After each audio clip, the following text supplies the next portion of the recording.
Olá, boa tarde a todos. Bem-vindos a mais uma sessão medieval, a última antes das férias. Sessões medievais que são, como bem sabem, uma organização do Gabinete de Estudos Lusitânenses da Câmara Municipal de Lisboa e que traz até junto do grande público um convidado especial todos os meses para nos falar de alguns aspectos da cidade de Lisboa durante a Idade Média. Hoje trouxemos o nosso querido amigo Santiago Macias, que é já um repetente nestas sessões e que é doutor em História Medieval pela Université Lumière Lyon 2, mestre em História Medieval pela Faculdade de Ciências Sociais e Humanas na Universidade Nova de Lisboa, que iniciou o seu percurso universitário na Faculdade de Letras da Universidade de Lisboa, onde se licenciou em História, na altura variante de História de Arte. Lecionou já nas universidades de Évora e do Algarve e é atualmente professor convidado na Universidade Nova de Lisboa, onde ministra unidades curriculares do primeiro e do segundo ciclo.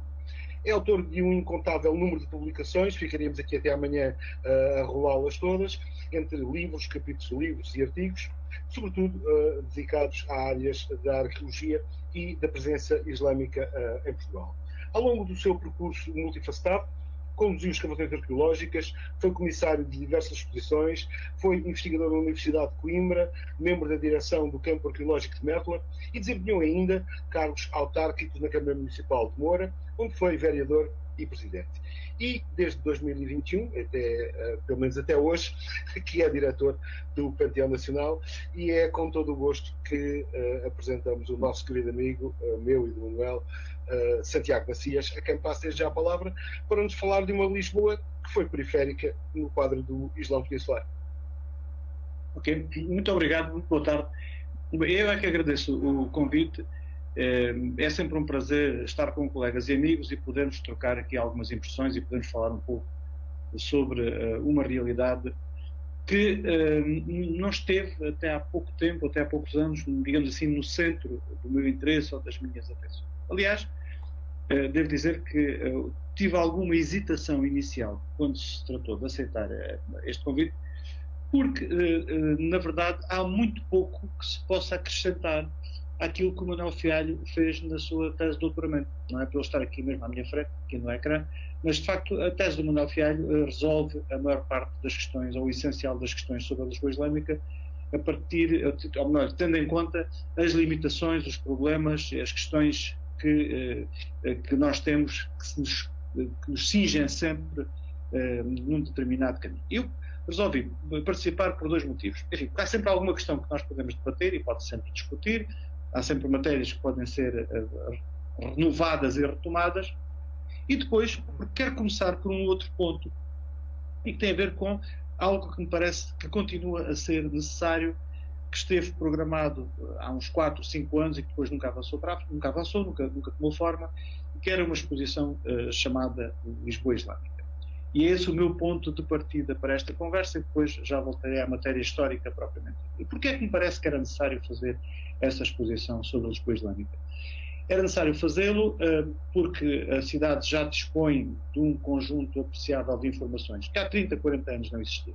Não havia arqueologia suficiente, não havia investigação histórica suficiente para fazer esta exposição, porque há um conjunto acumulado da parte de um número muito substancial de muito bons investigadores que permitem que se faça hoje, ou que poderiam permitir que se fizesse hoje um trabalho de investigação, um trabalho de síntese sobre a Lisboa Islâmica, e porque é necessário lançar as pontes para aquela outra Lisboa que existe na atualidade, onde há comunidades muçulmanas que são diferentes, necessariamente muito diferentes, daquelas que nós tínhamos na Idade Média. Ora bem, como é que isto tudo surgiu? É-me lançado o desafio na altura em que eu trabalhava na Câmara de Lisboa, em que fui transitoriamente e rapidamente vosso colega, e pensou-se inicialmente no mercado de arroios. O mercado de arroios era o sítio que estava destinado, que estava vocacionado para essa exposição. Grande complicação, não vai ser possível o mercado de arroios, avançamos para um outro sítio. Avançamos para o Ateneu Comercial, uma instituição importante da cidade e uma instituição muito simbólica para os lisboetas, hoje um pouco esquecida, hoje creio que um pouco decadente, e na qual foi desenvolvido um projeto, que é este que eu tenho aqui na mão. Eu não vou estar a ler o projeto, mas vou dizer o que é que se previa, assim, muito rapidamente, o que é que nós prevíamos que fosse feito. Era um projeto que tinha 5 tópicos. O primeiro era a cidade do seu território. Portanto, partia-se do território, partia-se de uma realidade envolvente, e que no fundo tem a ver com o Tejo e tem a ver com a Foz do Tejo, e passava-se depois para a cidade propriamente dita. Havia depois uma proposta de leitura da cidade mediterrânica, ou seja, aquela cidade islâmica que nós normalmente identificamos a partir dos vestígios arqueológicos, a partir de uma certa memória iconográfica que foi sendo construída, e veremos daqui a pouco alguns desses desenhos que no século XX surgiram e que criaram um certo imaginário do que poderia ter sido a cidade islâmica, mais precisos, menos precisos, e mesmo aqueles que poderiam ser eventualmente menos precisos, do Rockamere, por exemplo, que veremos daqui a pouco, tem uma série de fantasias, mas são sempre úteis para aquilo que é o estímulo visual. Eu lembro-me do Rockamere desde miúdo, dizer aquela aquarela desde. Depois havia um terceiro ponto, que era o 1147 como ponto charneira, como ponto-chave de uma realidade que vai mudar depois muito rapidamente. Havia depois um quarto ponto sobre Lisboa entre dois mundos. Lisboa entre dois mundos, usando a memória da moraria, aquilo que ficou da moraria, e um outro aspecto que tem a ver com o norte da África, com o resgate, ficou aquela célebre frase que ficou do amor na costa, os outros muros que estavam do lado de lá, e muitos deles ainda tinham uma ligação próxima, ou pelo menos mítica, com o lado de cá, com o lado norte do Estreito de Gibraltar, e depois uma de pendor mais ou menos, uma outra de pendor mais ou menos rosseliniano, e que se chamava Lisboa Cidade Aberta, onde se remete para a realidade das migrações, da realidade atual. Aquilo que eu não queria manifestamente na altura, e vocês que aqui estão, os dois, iriam participar no catálogo, estava prevista a vossa participação no catálogo, como se devem recordar. Aquilo que eu não queria era que o catálogo ficasse, ou que esta Lisboa Islâmica ficasse presa apenas e só a uma realidade histórica, a tal realidade histórica medieval, que é aquela que nós vamos já retomar já de seguida. Mas era importante que houvesse uma certa abertura. Havia várias coisas que estavam previstas, havia uma dramatização da leitura da carta aos Verne, que depois foi feita não para esta exposição, mas para a outra dos Guerreiros e Mártires do Museu Nacional de Arte Antiga, uma ideia que foi retomada. Havia um vídeo que era retomado de uma gravação antiga da Comissão dos Descobrimentos com palavras em português e árabe.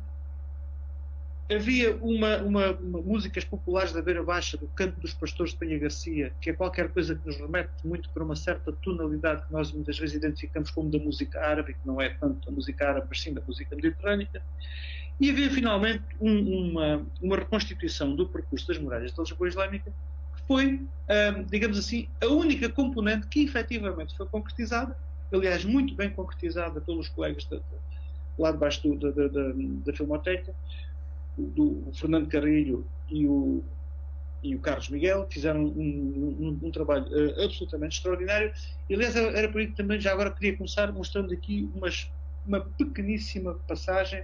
Bom, primeiro ainda vou mostrar outra coisa, que é o que estava previsto em termos de exposição. Eu creio que está aqui o ecrã, não está?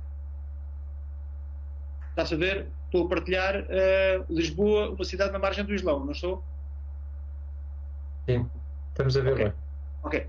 Portanto, bom, isto é um frame do próprio filme. O filme reconstituía. Isto depois tem aqui o quê? Tem aqui o Ateneu Comercial, portanto, o sítio onde iria ficar a exposição. Tinha uma série de salas no primeiro andar, que enfim, nunca é um sítio muito bom, que tem aqui um percurso que depois iria terminar na Lisboa Cidade Aberta. Portanto, 1, 2, 3, 4, 5, cada sala era uma sala do tema da exposição. Aqui numa vista, um trabalho feito pelo André Maranha. E, portanto, a única coisa que ficou feita foi este vídeo de 12 minutos, que está muito bem feito pelos nossos colegas, e que eu iria mostrar, já agora, se me permitem, iria mostrar isto aqui. Gerir estas coisas acaba por às vezes não ser lá muito fácil. Eu vou mostrar o filme da Cerca Moura, só uns segundinhos.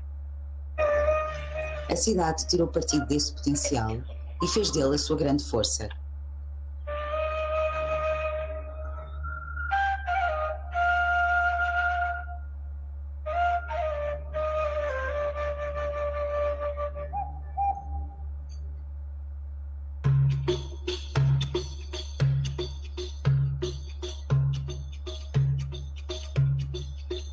Convidamos-vos a seguir o percurso da Cerca Moura, dando destaque aos locais onde ainda podemos encontrar vestígios da muralha ou onde se encontravam as partes mais significativas desta estrutura defensiva que protegeu a cidade durante séculos.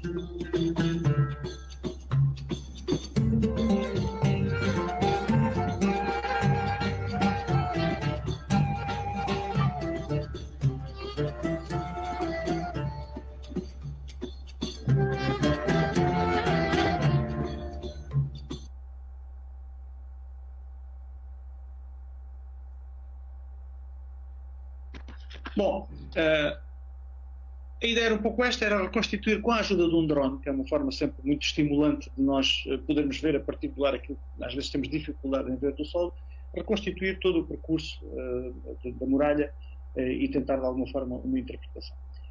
A verdade é que eu não sou um licipógrafo, aliás, os meus estudos, a minha investigação só tangencialmente é que toca a cidade de Lisboa. No entanto, achei que valia a pena, e acho que vale a pena retomar uma série de questões, numa cidade onde há, apesar de tudo, uma informação que nós podemos considerar já bastante considerável, bastante substancial e bastante considerável. Repare-se, por exemplo, que esta informação que nós temos não é informação que date dos dias de hoje.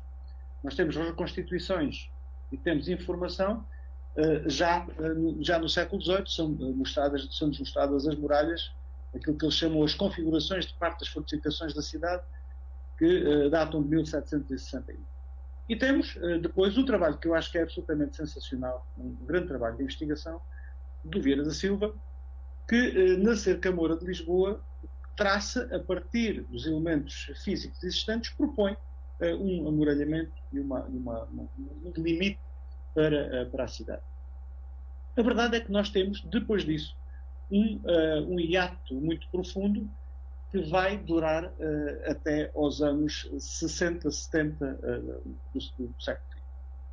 Portanto, é evidente que a tradição dos estudos islâmicos em Portugal não é propriamente o ponto mais forte. Nós temos aqui a imagem dos vestígios da língua arábica em Portugal, do Frei João de Sousa, que é do princípio do século XIX. Depois temos um grande historiador do outro lado da imagem, que é o David Lopes. O David Lopes não é nem um historiador de arte, nem um arqueólogo, nem o tema da questão do urbanismo que preocupava por aí além. O tema dele era uma história de uma perspectiva positivista, mas ainda assim uma história, eu acho que honestamente construída e muito bem defendida. Temos depois, nos anos 60, 70, temos o Portugal Mediterrâneo Atlântico anterior, temos uma obra fundamental que é o Portugal na Espanha Árabe, que lança pela primeira vez luz para uma série de matérias que estavam esquecidas, e depois temos aqui dois grandes livros que continuam a ser úteis para todos nós, apesar de um deles já ter cerca de 2 décadas e meia, o Portugal Muçulmano do Christophe Picard, e temos ainda o Muslim Spain and Portugal do Kennedy.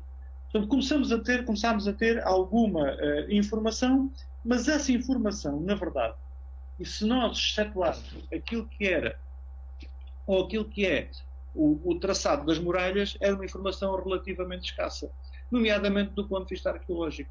Se nós apagarmos aquela informação que hoje temos do ponto de vista arqueológico, o que é que nós temos referente à Lisboa Islâmica ou à Lisboa do seu território? Bom, temos a lápide de Frielas, faz parte do interland da cidade. Temos a lápide da Madragoa, que obviamente não é da Madragoa, foi muito provavelmente levada para a Madragoa a partir de um outro cemitério. E temos uma lápide na Praça da Figueira que estava no embasamento do Hospital de Todos os Santos e que veio naturalmente do cemitério do Maravilha. Portanto, se nós fizermos aqui um corte do tempo e olharmos para trás, até 1990, aquilo que há de informação histórico-arqueológica da cidade é relativamente curto, é insuficiente. Temos, a partir dos anos 90, um pouco impulsionado, creio eu, por uma certa moda que se gera na altura com as escavações de Mértola e com as escavações de Silos, temos um crescimento muito significativo dos trabalhos arqueológicos. Há escavações muito importantes no mandarim chinês, são das primeiras que se fazem na altura, no milénio BCP. Há uma série de colegas que começam a trabalhar nestas matérias e que começam a ter uma nova visão daquilo que é a Lisboa Islâmica. A Alexandra Gaspar e Ana Gomes, que vão trabalhar em vários pontos da cidade.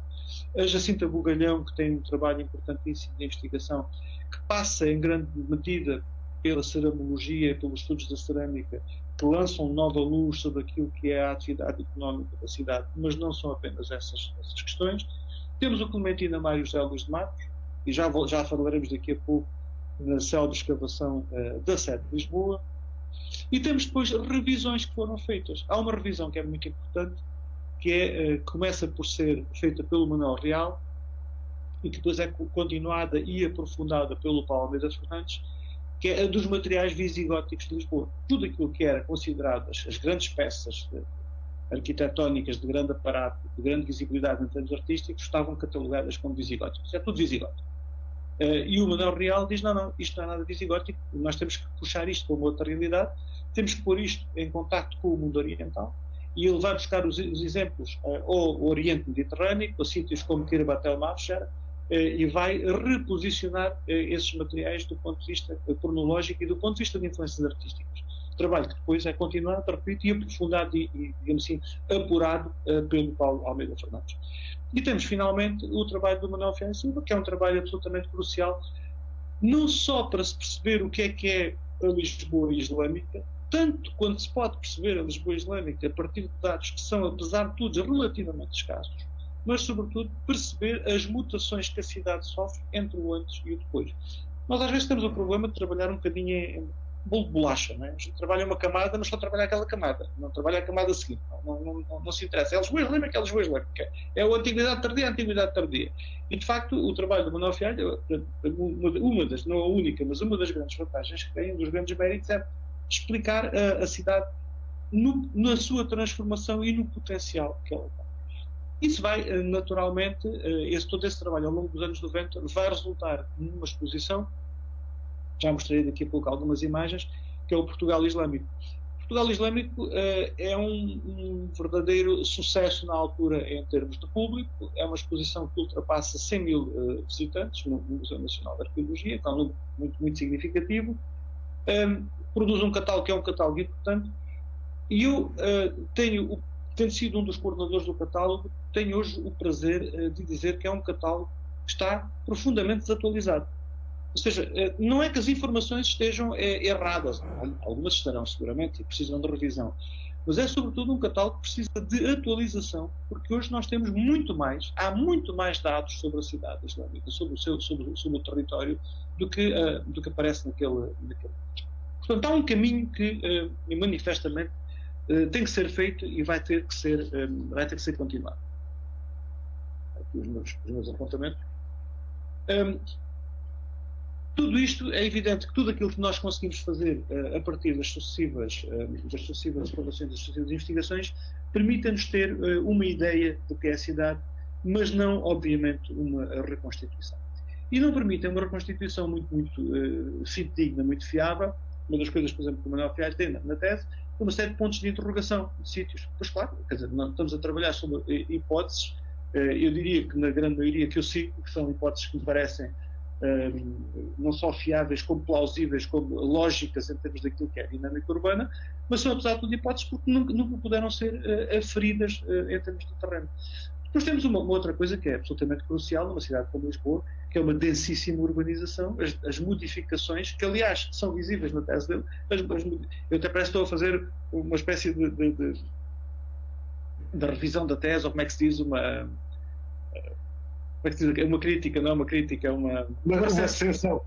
Também parece que estou a fazer uma recensão, mas a ideia obviamente não é essa. Mas é importante pegar nisso porque percebe-se, desde logo naquela tese, as sucessivas reconstituições e reconstruções que a cidade teve, e depois uma coisa que nós não podemos usar como desculpa, entre aspas, e que são os terremotos, as modificações que as placas tectónicas nos obrigam, e naturalmente as alterações no parcelário urbano que isso causa. Portanto, aquilo que eu pretendia fazer em termos de trabalho voltando à exposição, o que eu pretendia fazer era que houvesse uma revisão sobre o território, sobre aquilo que é a realidade do território, e depois tentar uma aproximação ao território e à cidade a partir de documentação que era desconhecida e a partir de novidades. E nós temos novidades. Nós temos novidades, por exemplo, agora passando ao território, nós temos novidades no Castelo dos Mouros. No Castelo dos Mouros, até há umas décadas, nunca se tinha feito uma aferição da existência de estruturas da época islâmica, de estruturas habitacionais da época islâmica. Nós temos o Alto da Vigia. O Alto da Vigia, eu não me interessa agora saber se era um ribate, se não era um ribate, é uma coisa que parece provável, mas está por provar efetivamente a 100%. Interessa-me perceber que aquele sítio onde nunca se suspeitara que havia umas estruturas da época islâmica, ocupações da época islâmica, tem ocupações da época islâmica e tem uma metrópole da época islâmica. Tal como sítios que estavam referidos na literatura, nos textos escritos, nos textos geográficos, e que eu acho que precisam um dia de ter uma devida investigação. Um deles é bem perto de Queluz, é o Monte Suimo, que aparece nas fontes da época islâmica, e que nós sabemos que existe. Está dentro do perímetro militar da Cidade de Belas. Está dentro do perímetro militar, e há inclusivamente um blog onde apareceram uma vez restos de telha que são inequivocamente de cronologia islâmica. Portanto, o tal Monte Suimo é exatamente naquele sítio que tem aquele nome. Outra realidade do território que nós não conhecíamos, as necrópoles de Arneiro e as necrópoles de Mouros, do Rocio Pelado, eram coisas que passavam completamente à margem. E, portanto, esses dados, que são muito dispersos, vou agora mostrá-los muito rapidamente, era para não me amassar muito com imagens. Temos aqui, vou maximizar isto um pouco, temos aqui o que eu estava a falar há pouco, Portugal Islâmico, os últimos sinais do Mediterrâneo, as imagens que eu mostro uma vez e outra do interior da exposição, isto em breve já não será assim de todo este espaço. E depois, aquilo que eu referi há pouco, a densíssima malha urbana, no fundo aquilo que vocês estão a ver aqui em primeiro plano, a gente está a ver em primeiro plano, é um dos antigos arrabaldes da cidade islâmica.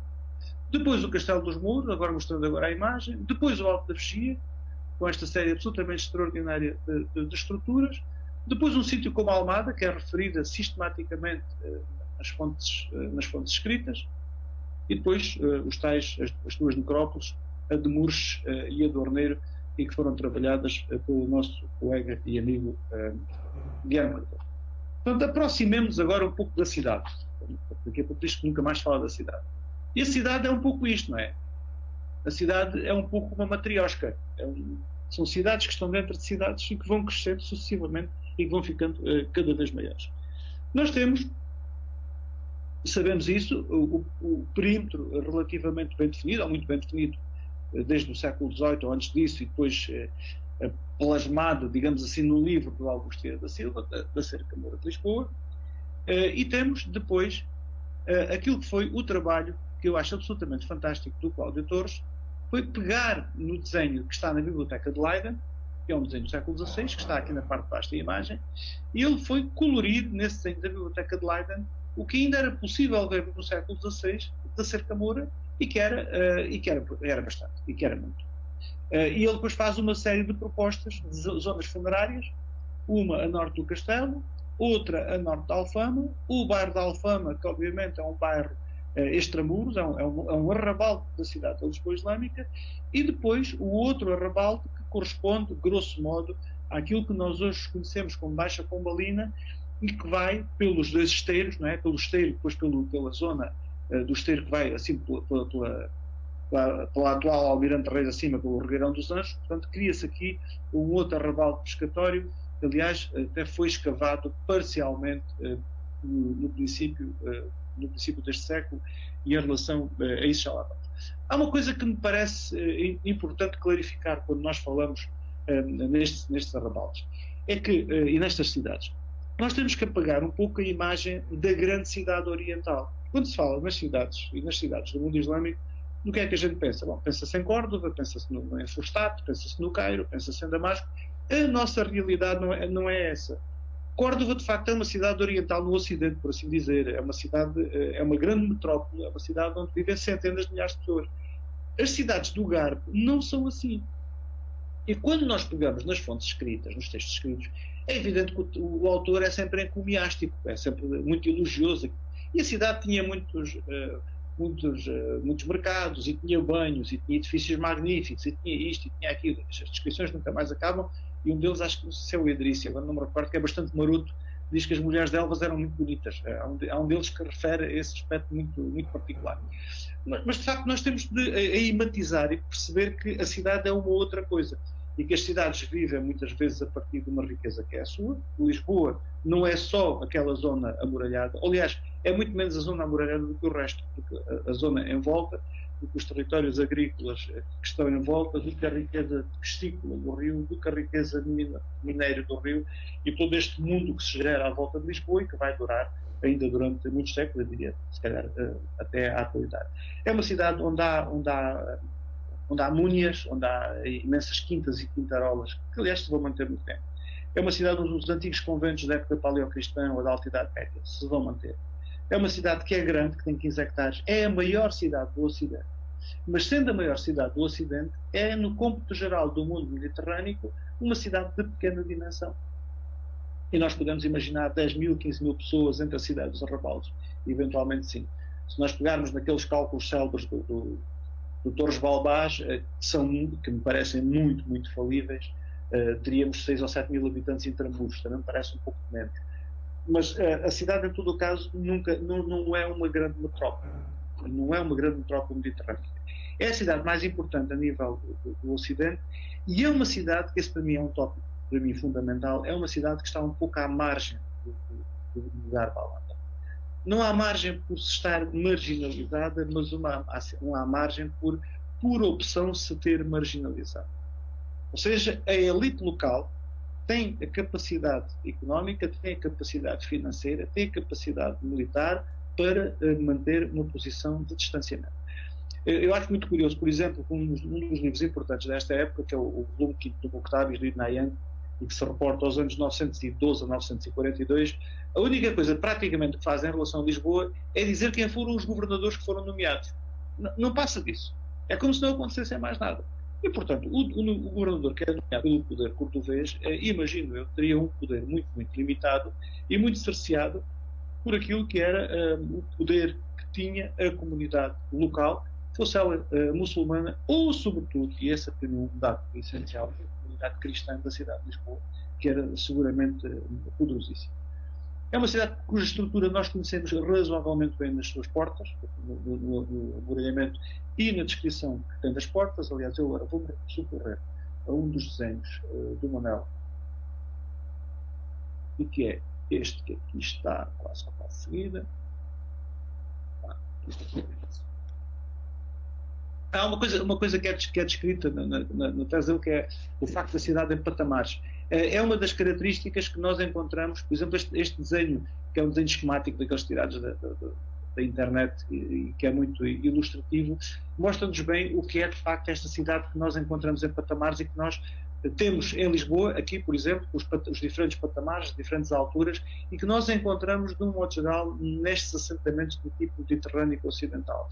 Vocês reparem que Mértola é a mesma coisa, Silves é a mesma coisa, Coimbra, mesmo a cidade de Coimbra, que é uma cidade de estrutura mediterrânica, é a mesma coisa, tem uma zona ribeirinha, tem uma zona intermédia, onde normalmente está a chamada Medina e onde normalmente está a mesquita principal, que é o caso da cidade de Lisboa, e já iremos à mesquita principal, e depois tem uma zona amuralhada mais acima. Portanto, esta estrutura digamos assim, é perfeita. Temos aqui a reconstituição da cidade com as suas diferentes portas, a porta principal, chamada Porta do Ferro, a Porta Grande, a Porta do Mar, uma das portas principais, que é esta aqui, a Porta do Sol, ou a Porta do Cemitério, Bab al-Maqbara, a Porta da Alfama. Portanto, tudo isto é, hoje em dia, ainda perfeitamente reconstituível. E nós podemos fazer o percurso, não só porque há documentação, como há, inclusivamente, uma série de tótems muito simpáticos que o Gabinete de Estudos Disciplinares tem ao longo da muralha e que nos permite fazer esse percurso fisicamente e marcar o percurso fisicamente. E depois, mais uma folha. E depois há questões que me parece que é importante frisar. Uma delas é dizer que a cidade está na margem do Islão. Está efetivamente na margem do Islão, está no domínio muçulmano, e aqui volto agora para um aspecto que me parece essencial, e recordo aquilo que vocês sabem, eventualmente algumas das pessoas que me estão a ouvir ou que nos estão a ver podem não saber, mas é importante sempre utilizar. Primeiro, há a história do príncipe Sigurd, o norueguês que passa, o príncipe norueguês que na sua saga passa por Lisboa e que diz que a cidade é meio pagã, meio cristã, que é uma descrição absolutamente fantástica. Obviamente os pagãos eram os outros, mas é este equilíbrio de comunidades que ele faz questão de frisar. Depois aquela história absolutamente trágica, não é? Que é a morte do bispo da cidade, do bispo cristão na altura da Reconquista, que nós temos uma sorte absolutamente extraordinária de ter aquele cronista, o da Carta aos Berno, que era um homem, eu estou sempre a dizer isto, hoje ganharia facilmente o prémio Pulitzer, que é uma reportagem absolutamente fantástica. E é tão fantástica quanto preconceituosa, como qualquer boa reportagem, não é verdade? Porque para ele, quem são bons são os ingleses. Agora já os poloneses, os flamengos, aquela rapaziada do norte, do outro lado, eram muito pouco sérios. Bons eram mesmo os ingleses. E obviamente dá para perceber de onde é que ele E portanto percebe-se que a cidade tem de facto uma comunidade cristã poderosíssima, o que aliás é uma das características que vale sempre a pena sublinhar quando estamos a falar do lugar Al-Andalus. Quando estamos a falar deste Ocidente, é o peso dos cristãos. Isto não é igual ao resto. É evidente que há comunidades cristãs no resto do Al-Andalus, mas estas são particularmente poderosas. Aí rendamos homenagem a um amigo nosso recentemente desaparecido, o Christophe Picard. Christophe Picard já tinha havido estudos sobre o moçarabismo, bem entendido, mas o Christophe Picard frisa muito e sublinha muito este aspecto, esta característica, tanto dos moçárabes quanto a dos Mualadun, ou seja, os locais peninsulares que se converteram ao Islão. Ele frisa muito esta característica muito particular que marca esta zona ocidental, digamos assim. E nós temos aqui coisas que eu gosto sempre de mostrar, como por exemplo, isto, se não me falha.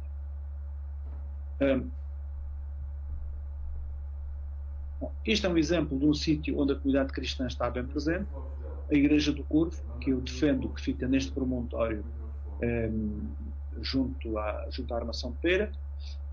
Temos uma coisa importantíssima, que é esta lápide, que é uma lápide moçárabe, e curiosamente desta época é a lápide mais antiga existente no território lisboeta. Ou seja, nós temos de epigrafia árabe muito, muito pouco. Temos agora uma peça do Castelo de São Jorge, que foi lida há pouco tempo, mas que é mais tardia. Portanto, a comunidade moçárabe, a comunidade cristã, é efetivamente uma comunidade com grande peso. E aí entronca estas peças, estes frisos, que durante muitos anos foram tidos como visigóticos e que vêm, neste caso, do antigo Mosteiro de Chelas, e que nos dão, eu julgo que esta imagem ilustra bem o que eu estou a dizer, a presença de uma igreja, neste caso uma igreja ortodoxa, e do minarete de uma mesquita junto a Bab Sharqi, na cidade, a porta oriental da cidade de Damasco. É esta a realidade que nós temos, ou seja, temos a realidade de uma cidade que tem características orientais e que está bem no extremo ocidente. Tem características que nós podemos considerar orientais do ponto de vista da convivência, do ponto de vista da sociedade e do ponto de vista dos contactos comerciais e artísticos. Repare-se na placa do Paraíso, que vai beber as suas influências. O Manuel Real e o Paulo Fernandes já têm falado bastante sobre isto, a arte sassânida. Repare-se, por exemplo, neste pilar, e repare-se nas semelhanças iconográficas deste pilar com esta peça que está do lado direito. Esta peça que está do lado direito pertence ao Smithsonian, está nos Estados Unidos, mas nós sabemos que é uma peça que foi produzida na Península Ibérica. E tendo sido produzida na Península Ibérica, vai também beber as influências à arte oriental. Vale a pena nós hoje olharmos para a arte iraniana dessa época. Vale a pena, em particular, olharmos para um setor da arte iraniana dessa época, que é a arte sogdiana, que tem muitas semelhanças com aquilo que existe na Península Ibérica. E, obviamente, aquilo que existe na Península Ibérica sofre de fortíssimas influências e de fortíssimos contactos do Oriente Mediterrâneo. Ou seja, aquilo que me parece que não é sustentável é nós pensarmos que há contactos com o Oriente, que há contactos linguísticos, que os nossos teólogos da Península Ibérica vão beber influências ao Oriente, vão fazer a sua formação escolar, digamos assim, a sua formação teológica à atual Egito, à atual Síria. E que pronto, e que era só isso. Não, obviamente não era só isso. A existência desses contactos intensos propiciaram e criaram condições para que houvesse contactos a outros níveis, nomeadamente ao nível da produção artística e nomeadamente tendo nós uma elite na cidade de Lisboa com capacidade financeira para comprar, para adquirir, para encomendar peças. Que é exatamente o mesmo que se verifica uns séculos antes num sítio como Mértola, onde de repente, Mértola nos séculos V e VI, de repente aparecem ali os mosaicos mais sofisticados do Mediterrâneo e que obviamente não são uma produção local, não foram feitos por artistas locais, aquilo é trabalho de importação, aquilo é um artista que, nós agora falamos muito nas curadorias e nas residências artísticas e nessas coisas, se quisermos, uma situação semelhante. Só que estas curadorias na Alta Idade Média às vezes desculpa a expressão, à má fila, não é? Raptava-se o artista e ele tinha que trabalhar, quer quisesse, quer não quisesse. Tinha que produzir, e era bom que produzisse os mais belos mosaicos. Ou então era paga peso de ouro, coisa que, aliás, acontece de forma recorrente no mundo islâmico, ir buscar artistas ao mundo bizantino, ir buscar artistas fora do seu território, muitíssimo bem pagos, muitas vezes gratificados pelo próprio califa, como acontece, e nós sabemos isso, na produção dos mosaicos da Mesquita de Damasco, e que nós tivemos também, o Ali Miari diz isso no livro dele, na descrição da Península Ibérica, nós sabemos que os artistas vêm do Oriente Mediterrâneo, porque o Ali Miari diz que fomos contratar o Rum, ou seja, os bizantinos, porque os árabes não tinham o hábito de fazer mosaicos. Portanto, é evidente que é isto que propicia também este trânsito, este tráfico de peças de arte, de obras de arte. Ainda em frente, estou quase a falar da Mesquita, estou quase a acabar. Vocês tinham dito para eu não falar tanto tempo, mas eu acho que estou a falar tempo a mais. Mas eu, daqui a bocadinho já me calmo. Deixa-me só partilhar aqui mais algumas imagens. Ora bem. Temos depois esta peça que eu acho que é muito emblemática. Eu sei que o Miguel Martins não está completamente de acordo comigo, ou não está de acordo comigo, mas eu vou dizer a minha posição sobre a peça e depois ele já me contradiz logo a seguir. E que é uma lápide funerária de época romana e que é reaproveitada em época islâmica para celebrar a construção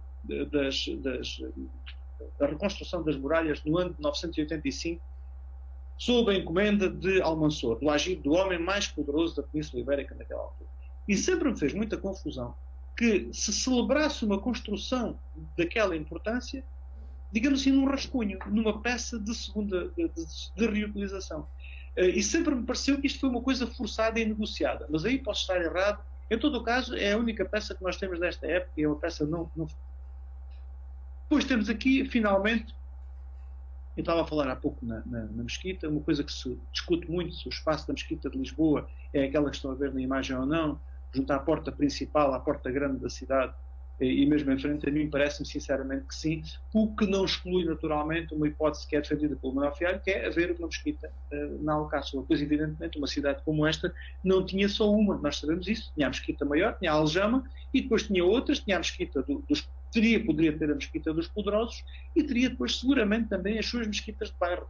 Não é uma situação única.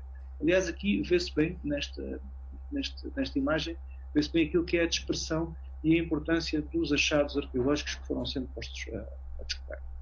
Bom, são estes os vestígios da Mesquita de Lisboa, ou melhor dizendo, dos anexos da Mesquita de Lisboa, porque aquilo que normalmente é defendido é que a Mesquita, que aquilo é a Mesquita, o que a arqueologia nos mostrou.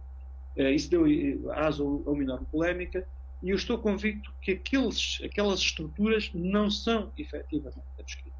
Nós agora vimos as primeiras muralhas, vimos o que é o limite da cidade, agora estamos aqui a ver alguns pormenores. Um desses pormenores tem a ver com a Mesquita. Não tinha a mínima dúvida de que na carta aos Bernos é aquele edifício que ele refere, o edifício da Mesquita que foi. Agora, do ponto de vista formal, do ponto de vista arquitetónico, não há, salvo na Mesquita de Tinmal. E na Mesquita de Tinmal, o minarete está sobre o Mirap. Não há um outro caso que eu conheça em que o minarete esteja no Muro Sul. Não conheço mais nenhum.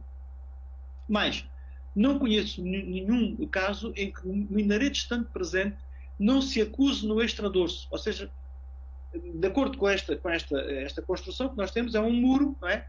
E nesse muro não há nenhuma estrutura, não há nenhum volume que sobressaia. O volume do minarete sobressai sempre. E está sempre, normalmente, no lado oposto ao mirado, portanto, no muro norte ou no muro noroeste da mesquita, em posição axial, ou então num dos muros laterais. Não está naquele sítio. Agora bem, isso não retira nem cronologia islâmica ao achado, primeira questão. Segunda questão, não retira importância.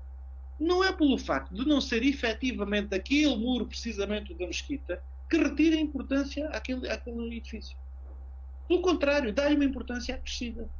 Eu acho que lhe dá uma importância acrescida porque os grafitos que estão no muro, do lado de fora, que são obviamente do período islâmico, não podem ser outra coisa, têm de ser interpretados e têm de ser estudados até num contexto que nós muitas vezes encontramos na literatura da época, nomeadamente nos tratados de Rispa, que é o facto dos mercados estarem colados ao muro da mesquita.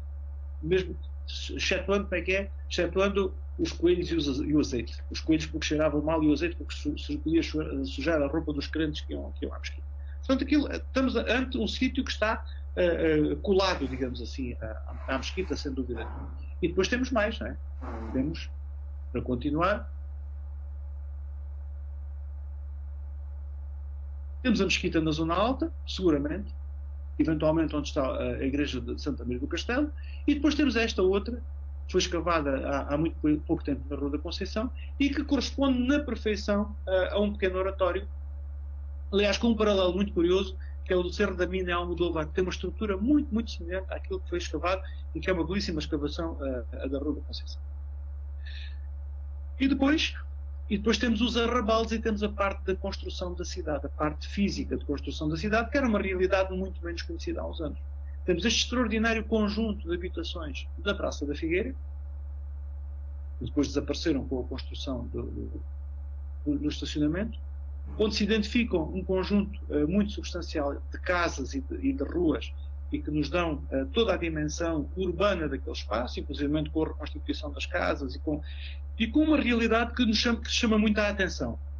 E o que chama a atenção, num caso daqueles, é a relativa modéstia daquelas habitações. Portanto, nós encontramos ali algumas casas que de facto têm esse senhor pátio central, mas muitas vezes aquelas casas percebe-se que não teriam um grande estatuto do ponto de vista económico, as pessoas não seriam propriamente da classe alta da época, porque a forma como elas estão organizadas não é propriamente canónica. Em muitas delas entra-se diretamente da rua para o pátio. Quando há pátio, porque por vezes não há pátio. E, portanto, estamos seguramente ante um bairro pescatório. Coisa completamente diferente, e mais uma vez a arqueologia aqui deu-nos informações que não existiam há umas décadas, coisa completamente diferente, é a outra realidade das fantásticas casas do Castelo, escavadas pela Ana Gomes e pela Alexandra Gaspar. Esta casa 1 e a casa 2, que são sítios que depois foram depois musealizados com esta intervenção do arquiteto Carrilho da Graça. Casas estas que são particularmente sofisticadas em termos de acampamento, são particularmente generosas em termos de dimensões, e aí sim nós podemos estar ante uma certa elite local. Portanto, nem umas nem outras existiam em 1996-97. A da Praça Nova nasce depois de uma ideia funesta que houve de fazer um parque subterrâneo na Praça Nova para autocarros. Não sei se vocês se recordam disso. A ideia implodiu rapidamente depois de um colóquio que houve ali no Teatro da Borda, mas a ideia que havia era fazer um parque subterrâneo para autocarros. Havendo o desafio na altura, mostrem lá onde é que estão os vestígios islâmicos, que então deixa de haver Bom, não só se encontraram vestígios islâmicos, como se encontrou o Paço do Bispo, como se encontrou a Idade do Ferro, encontrou-se tudo aquilo que é suposto encontrar numa cidade como Lisboa. Quase a terminar, e agora vou passar já para as imagens e vou falando à medida que vou mostrando as imagens. Quase a terminar, temos aqui a outra realidade da Lisboa Islâmica que era fisicamente desconhecida, isto voltou para trás, não sei porquê, que é a dos cemitérios. Bom, temos aqui o cemitério junto à Alfama, a norte da Alfama, junto à porta do cemitério, aqui mais ou menos nesta colina que a imagem mostra, E depois temos uma série de zonas de inumação que foram sendo encontradas. Esta aqui da Calçadinha do Tijolo, esta do Largo de Santa Marinha, esta outra da Rua do Espírito Santo, e uma das hipóteses que se pôs, nomeadamente o Manuel pôs, foi de haver algumas dentro do espaço intramuros serem uma rauda, ou seja, uma zona privada de enterramento e inumação dos poderosos da cidade, à semelhança do que acontece no Alhambra de Granada. É possível que sim. Eu acho que é necessário avançar um pouco mais na investigação, ter um pouco mais de dados do ponto de vista arqueológico para nos permitir afirmar se é uma rauda ou não. Porque também podemos estar ante a presença de inumações ocasionais ocorridas numa altura próxima da reconquista da cidade. Porque se a cidade está fechada sobre si, se não é possível sair-se para fazer enterramentos, bom, as pessoas que iam falecendo tinham de ser enterradas em algum sítio. Mas não é de descartar a possibilidade de uma rauda, porque uma elite como a de Lisboa tê-la-ia seguramente. Ora bem, e chegamos a 1147. 1147 temos a tal imagem fantasiosa do Rocca com a torre que permite a conquista da cidade, ou pelo menos que ajuda bastante à conquista da cidade. Temos depois os vestígios daquilo que foi a conquista, nomeadamente o tesouro que foi encontrado no subterrâneo da Sé. Temos depois uma outra realidade que vai ser construída, que é a realidade da Moraria, o bairro periférico, que vai ter o seu próprio cemitério, de onde, aliás, é retirada a pedra que estava nos subterrâneos, digamos assim, no subsolo da Praça da Figueira. Temos aqui uma proposta de faseamento que o Manuel Fialho fez. Temos peças que foram encontradas nos últimos anos na Moraria, nomeadamente esta pia de abluções, que deve ser do século XIV. Temos aqui esta inscrição que não é de Lisboa, de Coimbra, é uma inscrição que está na parede da Sé Velha, e em que uma inscrição extraordinária, em que o construtor, o alvanel muçulmano, escreve em árabe e se queixa da sua triste sorte e do padecer que é a participação naquela obra. E depois temos aquilo que eu falava há pouco, que é o trabalho de divulgação. As várias exposições que foram sendo feitas, esta aqui em Marrocos, o projeto à descoberta da arte islâmica, que ainda está disponível na net, e a exposição Guerreiros e Mártires. E eu agora, para terminar mesmo, eu vou ter que parar aqui a partilha, queria-vos deixar com uns segundos de um filme que me parece muito significativo e muito simbólico, é o Lisboetas, do Sérgio Treffaut. Era um pouco o sentido da exposição de Lisboa Islâmica, era fazer este ponto de situação de uma realidade que está em crescimento. Eu já não incluí aqui, por exemplo, trabalhos inéditos e de grande valor do ponto de vista científico, do ponto de vista arqueológico e artístico, nomeadamente aqueles dos Armazéns Sommer, as escavações dos Armazéns Sommer, que deram um espólio muito, muito importante e de extraordinário valor, enfim, e que é relativamente pouco conhecido ainda do grande público. Portanto, aqui nós estamos a falar de uma realidade que se vai construindo todos os dias e que, se me permitem, eu gostava de partilhar convosco, só para terminar, estes breves instantes de um filme do Sérgio Treffaut, em que fala naquilo que era a realidade da cidade islâmica de outrora, relatada nos dias de hoje. আগে 500 বছর আগে 750 বছরই এখানে জুম্মার নামাজ হয়েছে, বড় মসজিদও ছিল। আপনারা হয়তো জানেন এখনো সেই 500 বছর আগে গড় যেখানে আছে, এই লিসবনে আছে, ওখানে ওই যে রেস্টুরেন্ট দানা, এখানে একটা গড় আছে, আপনারা দেখবেন এইরকম সাইডের দিকে লা ইলাহা ইল্লাল্লাহু মুহাম্মাদুর রাসূলুল্লাহ এখনো আছে। তো আজকে যারা এইগুলা করতে কষ্ট মাল দিয়ে জান দিয়ে যারা আপনারা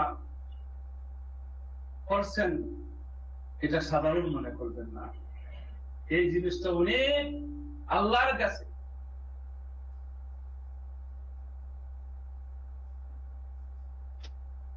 Era um pouco isto, ou seja, deixar uma imagem de uma cidade, da tal cidade aberta, uma cidade para o futuro, uma cidade que não pode renegar as suas raízes e que não pode deixar de as estudar, não pode deixar de as reinterpretar. Portanto, é evidente que estive quase a fazer uma recensão da tese do Manuel Fialho, mas de facto ele foi ele que até hoje, na minha opinião, que é melhor escreveu sobre esta realidade. E nós não devemos ter preço nenhum em render homenagem aos nossos colegas que fazem as coisas bem feitas. Acho que é um reconhecimento que é merecido e que é devido, e que naturalmente depois muito nos ajuda, até nos erros que nós vamos cometendo e nos erros que naturalmente ele cometeu, etc, etc, etc. Isto não, como diria o imortal Almirante Pinheiro de Azevedo, isto não é uma coisa fácil. Era isto. Muito obrigado pela vossa paciência. Obrigado nós, Santiago. Foi uma excelente apresentação e obviamente que tenho de te agradecer por estas palavras últimas e também no princípio e no meio que fizeste sobre o meu trabalho. Obviamente que isso me toca e me deixa muito contente por saber que há pessoas que leem aquilo e que percebem o que eu escrevi e pronto, e que contribuem de alguma maneira. Isso é muito importante e esta tua apresentação tens aqui pontos muito interessantes e fiz aqui uns apontamentos e há coisas que tens toda a razão e realmente concordo em 99,9% daquilo que disseste e aquilo que não concordo acho que são coisas que não conseguimos resolver sequer e que temos que ficar pronto. Mas vamos então ver aqui algumas coisas. A questão do território estar por fazer é absolutamente verdade. O território de Lisboa, há uma densidade arqueológica que não existia.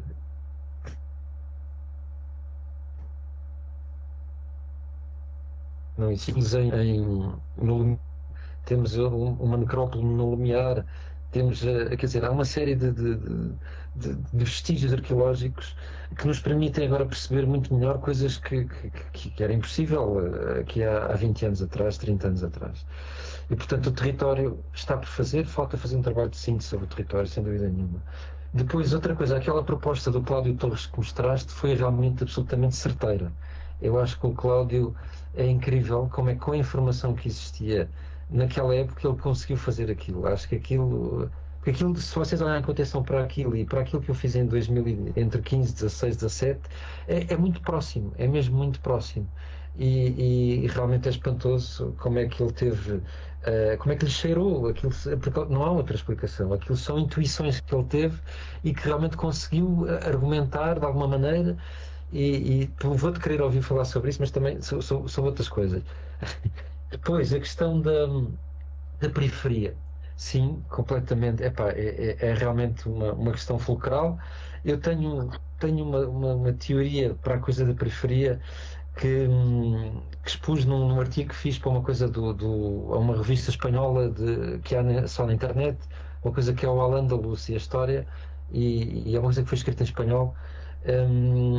E realmente aí eu exponho a minha teoria para a questão da periferia de Lisboa. Eu acho que tem a ver com a insegurança marítima, com o facto de não ser da costa atlântica, não ser uma costa segura, não ser uma costa segura para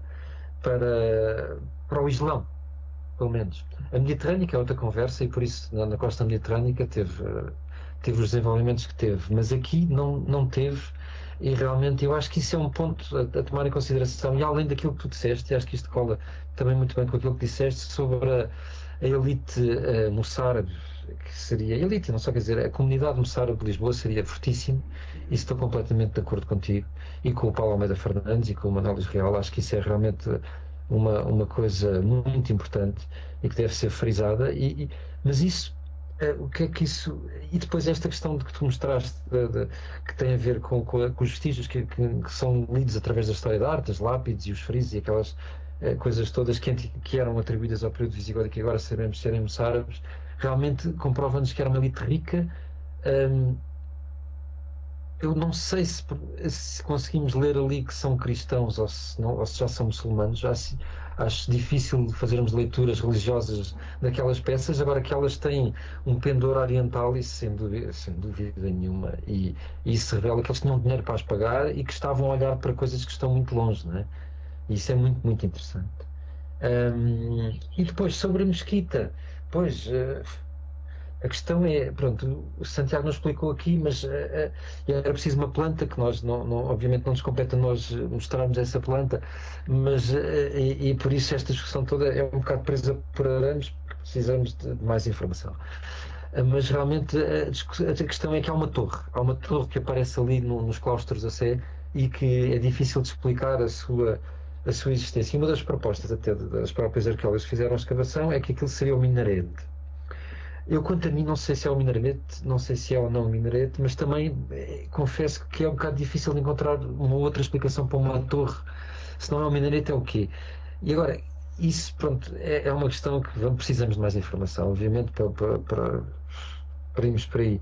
E agora, as contas, que também eu acho que eu a primeira vez que olhei para aquilo, desci lá abaixo e vi os grafites que estão no muro, olhei para aquilo e aquilo são contas de mercado, sem dúvida nenhuma. Aquilo são contas de mercado e isso e acho, e ainda não fui lá ver aquilo, acho que ninguém foi, acho que ainda não está aberto sequer, mas é uma pena se não se consegue ver aquelas contas, porque aquilo é realmente uma marca extraordinária de uma cidade muito viva. E realmente é uma pena se não se consegue observar aquilo. E para acabar, sim, a divulgação da Lisboa medieval eu acho que está toda por fazer. O trabalho de divulgação que foi feito, por exemplo, em Mértola, que é exemplar, que está agora a ser feito, por exemplo, em Loulé, acho que é exemplar. E já foi feito também em décadas anteriores em Silves, nunca foi feito em Lisboa. Nunca foi feito em Lisboa.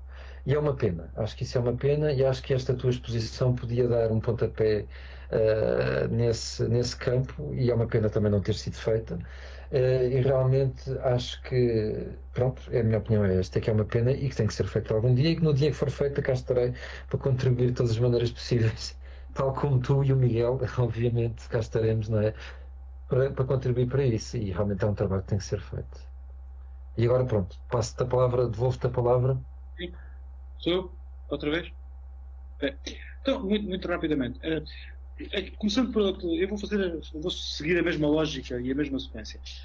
Aquilo do Lumiar é uma escavação muito importante, é um cemitério muito importante, porque prova-nos e vem-nos mostrar que havia uma densidade de ocupação do território que se refletia em inúmeras alcarias, em inúmeras aldeolas, em pequenas aldeias, em pequenas múnias, em pequenas quintarolas, de diferentes graus sociais, onde as pessoas naturalmente tinham de ser inumadas. E o que é curioso é que há, naqueles do Lumiar, há já uma apreensão correta da forma de fazer o rito funerário. Que é uma coisa que nos primeiros séculos, quando eu digo rito funerário, é a forma como é que as pessoas são depostas na cova. Porque o rito funerário muçulmano é muito claro. A cabeça tem que ficar a sul, a pessoa tem que ficar de lado, não fica como nós estamos habituados na nossa sociedade, tem que ficar de lado e a olhar para Meca. Nos primeiros séculos, e eu ponho de parte aqui a necrópole de Loulé, que é uma coisa que eu acho que precisa de uma reflexão muito mais aprofundada, pela multiplicidade de soluções, digamos assim, de enterramentos cá para ali, que lá é muito, muito complexo. Portanto, eu deixo de parte do Loulé, mas nos primeiros séculos o que acontece muitas vezes é a dúvida no rito funerário. E nós temos, por exemplo, o caso da necrópole agora estou-me a lembrar de Val do Boto, no pé de Castro Marim, em que o corpo está de lado, mas a deposição é feita este a oeste, à maneira dos cristãos. Portanto, a apreensão das normas é uma coisa que se faz progressivamente. Nestas à volta de Lisboa, as coisas já estão perfeitamente claras. Não há qualquer dúvida na forma como os enterramentos se processam. O que dá também a ver que há uma sedimentação daquilo que é o culto muçulmano em volta da cidade de Lisboa. Isso é um caminho que há a percorrer. Nós chegamos um bocadinho tarde a esse estudo. Chegamos um bocadinho tarde porque toda esta zona em volta da cidade de Lisboa, o sítio onde estou aqui na Amadora, Queluz, Belas, todo este território entre Lisboa e a Serra de Sintra, naturalmente tinha uma densíssima ocupação, o que aliás está dito num dos textos que o Borges Coelho publica. O que é que acontece? Naturalmente, com a urbanização densa dos anos 50, 60 e 70, sem qualquer tipo de investigação histórico-arqueológica prévia, houve muitíssima informação que desapareceu para todo o sempre. Em relação ao Cláudio Torres, o segundo ponto, o Cláudio Torres é das pessoas que eu conheci, para não dizer a pessoa que eu conheci, com mais intuição a esse nível. E é, obviamente, uma intuição feita a partir da cultura e a partir das leituras e a partir de um pensamento que ele foi fazendo e sobre o qual escreveu insuficiente. Eu acompanhei muitas vezes, eu nunca vi, e conheço muitos investigadores, aliás, todos nós conhecemos muitos investigadores, nunca vi alguém que fosse capaz de ler espaços urbanos com a simplicidade e a clareza com que ele o fazia. Nomeadamente esta da Biblioteca de Leiden, eu assisti ao vivo. Eu vejo-o fazer fotocópias e depois com os marcadores, e eu pergunto, ele estava na Biblioteca do Campo, a Biblioteca do Campo na altura era muito pequenininha, eu digo, o que é que estás a fazer? Diz assim, estou a reconstruir a muralha islâmica de Lisboa. E como é que vês isso? Está cá toda, está cá tudo na Biblioteca de Leiden, estás a ver, e foi preenchendo aquilo. De facto, é uma intuição que não é só intuição, é feita a partir da leitura da cidade. Tenho muita pena que ele não tinha escrito isso. E que aquelas coisas que ele dizia muitas vezes assim, a voo do azul, por assim dizer, passagem, que não tinham sido passados a escrita. É verdade, terceiro ponto, a questão da periferia da costa, é verdade que sim. Nós temos uma costa mediterrânica que no essencial se prolonga até à ponta de Sagres. O regime de marés, o regime de ondulação, a própria temperatura da água que nós temos nesta zona da costa, digamos, temos aqui um grande golfo que vai, se nós olharmos isto ao contrário e esquecermos cá o Estreito de Gibraltar, nós temos aqui um grande golfo que vem lá desde baixo da zona de Marrocos, da costa sul marroquina, que apanha uma parte do sul de Espanha e que apanha o nosso Algarve e faz aqui uma espécie de... Não é ainda o Atlântico aberto, este da costa ocidental, de vagas muito mais altas e muito mais difícil para a navegação. Aliás, a passagem para um ponto e para o outro fazia-se só em determinadas alturas do ano. A questão de serem cristãos ou muçulmanos, bom, há peças que vêm dos antigos conventos. Nós podemos eventualmente pensar que seriam, mas isso também não nos prova nada. É certo. Prova-nos que há contactos com o Oriente. Cristãos ou muçulmanos, aí a gente não pode, na última análise, decidir ou apostar que seriam esses. Em relação ao teu texto da Holanda, o Museu de História não conheci, já tomei nota que eu ia fazer uma pesquisa. Se puderes mandar o PDF, tanto melhor. Em relação às contas, eu também estou convencido disso. Estou convencido que são contas, aquilo que lá está, do mercado, que eu acho que vão ser preservadas no âmbito da musealização, que está quase, não é a musealização, é a obra que está quase pronta. Parece que a seguir vai vir a musealização. Eu costumo dizer que o meu filho mais velho ainda não era nascido, a primeira vez que eu fui à escavação, e agora já tem cabelos brancos. Portanto, isto começa a ser um processo que já tarda umas décadas muito, muito largas. Estamos a falar já de quase 35 anos de intervenção arqueológica. A questão do minarete é apenas, Manel, nós podemos pensar noutra coisa, até podemos pensar que podia ser um campanário de uma igreja que estivesse ali ao lado, que não era coisa que não era impossível. Eu não estou a sugerir que é, não estou a dizer que é, não estou a intuir que é, estou a dizer que pode ser tudo o que nós quisermos. Pode ser uma torre de uma habitação mais faustosa, pode eventualmente. Agora, do ponto de vista funcional, seria uma absoluta originalidade ter um minarete de planta retangular, ainda por cima temos esse detalhe, de planta retangular, no intradorso do muro sul de uma mesquita. Eu não conheço mais coisa nenhuma desse género. Portanto, se for, tem de ser bem explicado e tem de ser bem defendido. É só isso. E não me parece que eu tenha sido até esta altura. Quanto à divulgação da Lisboa medieval, estamos perfeitamente de acordo. Aliás, o que eu disse aos responsáveis desta área é que o guião está feito. O guião está aqui. O guião que eu preparei na altura, as 54 a 55 páginas estão feitas.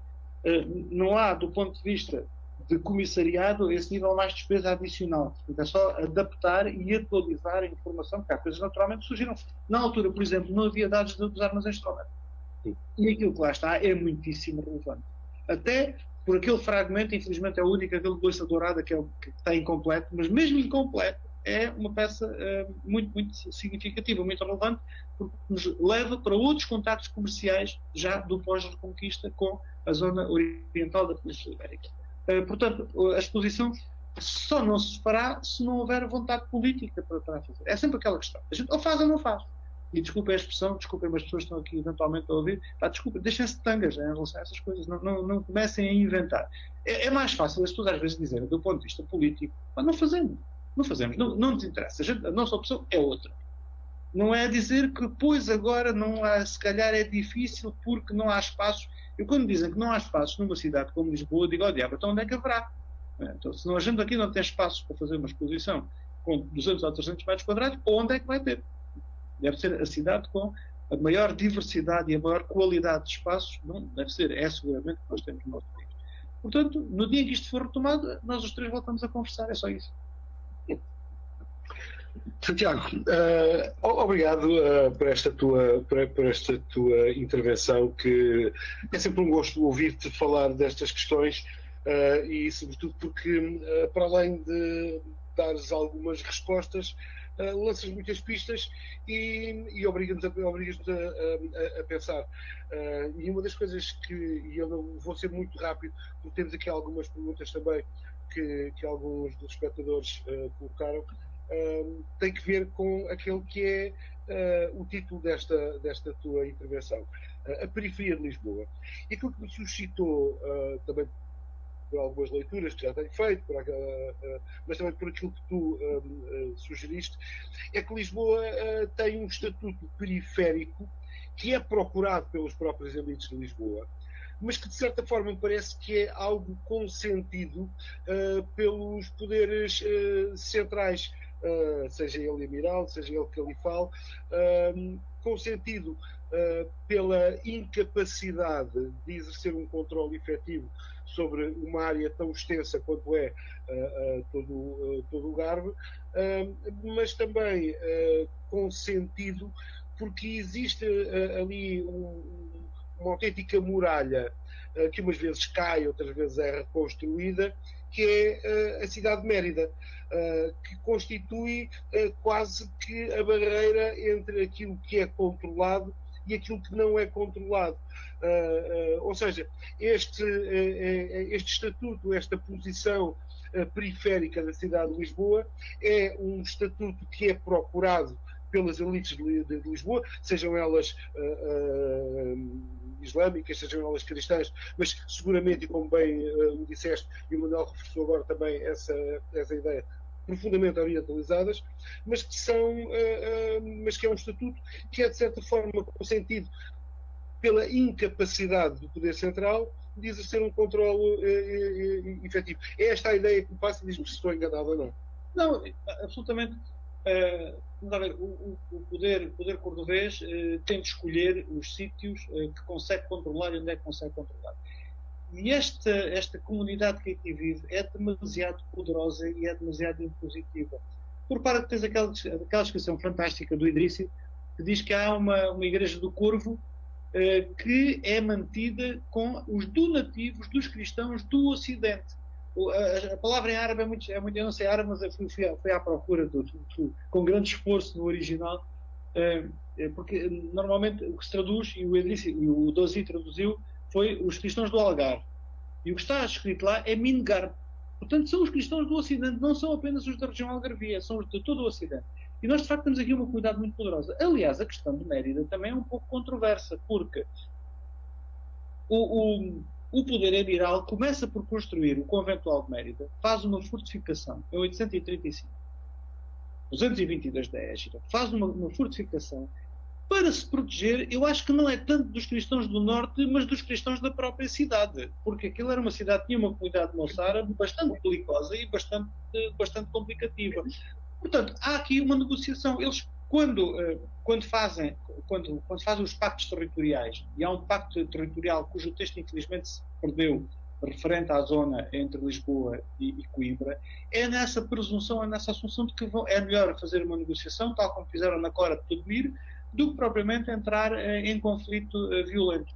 E isso também não é muito bem visto pelos muçulmanos. Há um dos muçulmanos que, numa crónica, cujo nome agora não me recordo, mas está escrito numa das crónicas, que diz que os emires no primeiro eram tão fracos, que favoreciam os cristãos em detrimento dos muçulmanos.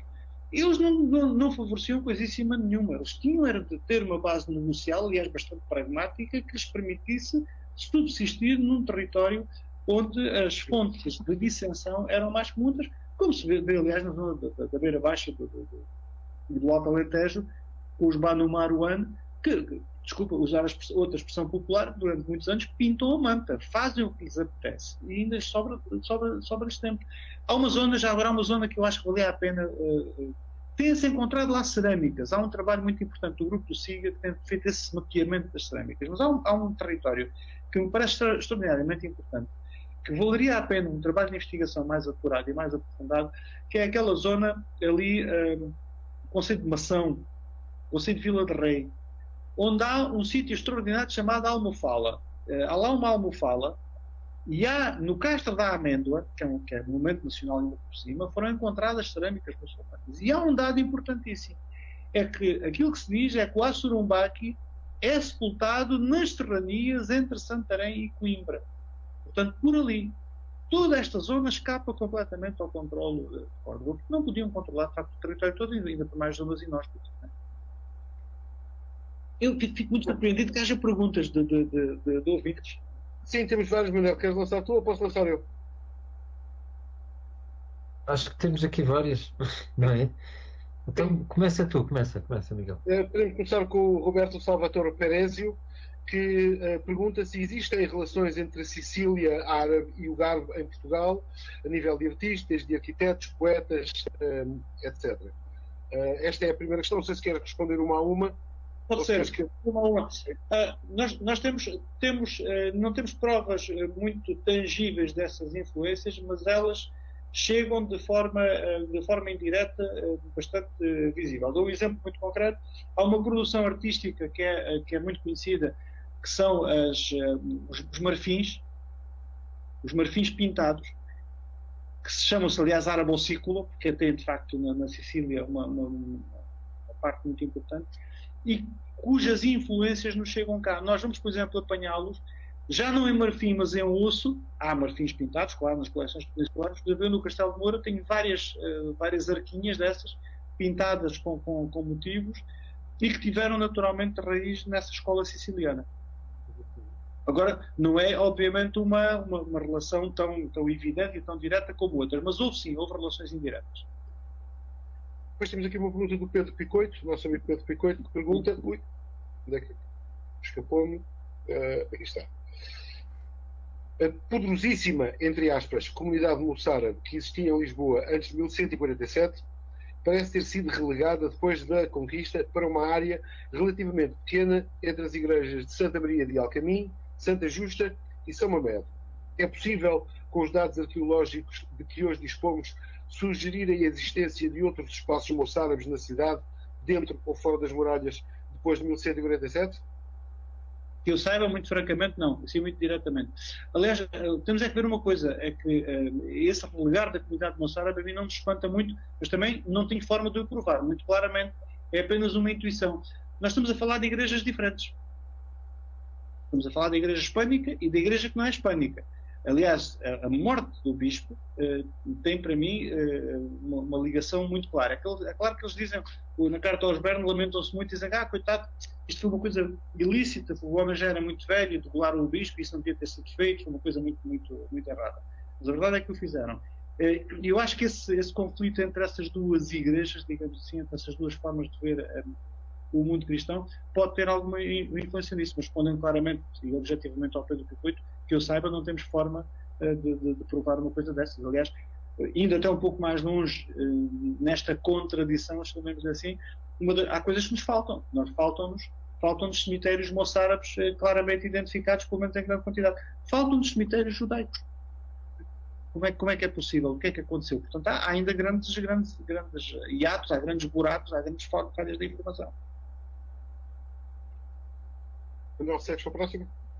Sim, já agora só dizer, há de haver notícias em breve sobre cemitérios judaicos e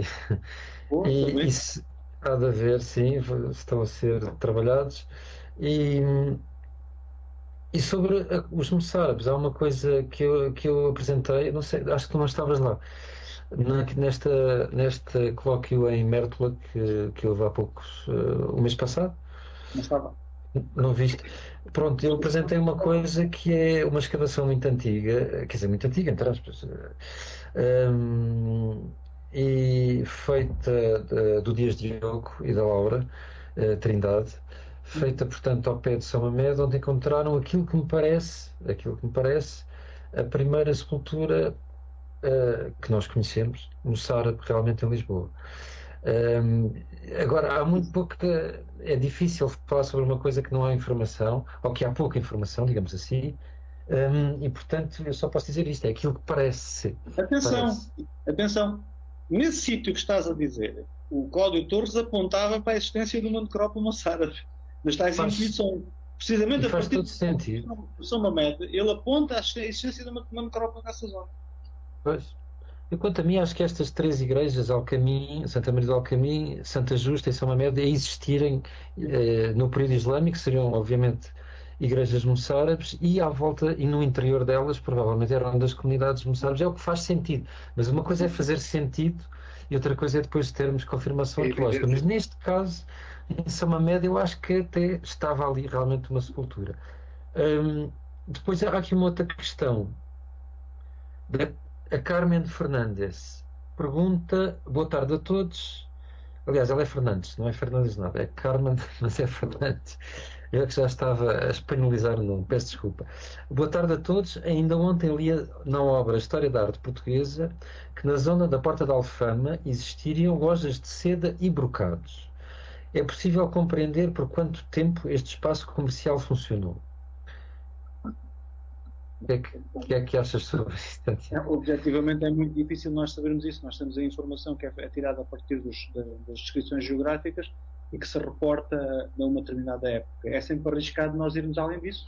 Aliás, nós aqui nós funcionamos do ponto de vista da explicação histórica como se estivéssemos num palco que está às escuras e que há um foco de vez em quando que vai iluminando uma parte do palco com um ator ou outro. Nós não temos forma de iluminar tudo ao mesmo tempo. E, portanto, vamos reconstruindo a realidade a partir de algumas informações objetivas que temos e a partir de suposições ou de hipóteses de trabalho que se vão construindo. Portanto, esse tipo de percepção espaço-temporal, como nos é pedido, sinceramente não consigo, pelo menos não consigo fazer. Eu estava aqui a tentar fazer o exercício de como é que se chegou a esta afirmação de existirem lojas de seda e brocados, e acho que a explicação é capaz de ser de toponímia, por causa da alcaçaria. Ali aquilo é a zona das alcaçarias e a alcaçaria pode ser isso. Acho que é por aí que fizeram esta proposta. Mas isto não há qualquer evidência. Depois há umas coisas, há evidências, mas é de outras coisas, não são de lojas de seda e brocados. E pronto, e ficaram as perguntas, pelo menos as que me aparecem aqui no meu Facebook. Miguel, não sei se tens mais alguma, mas o que me aparece aqui é isto.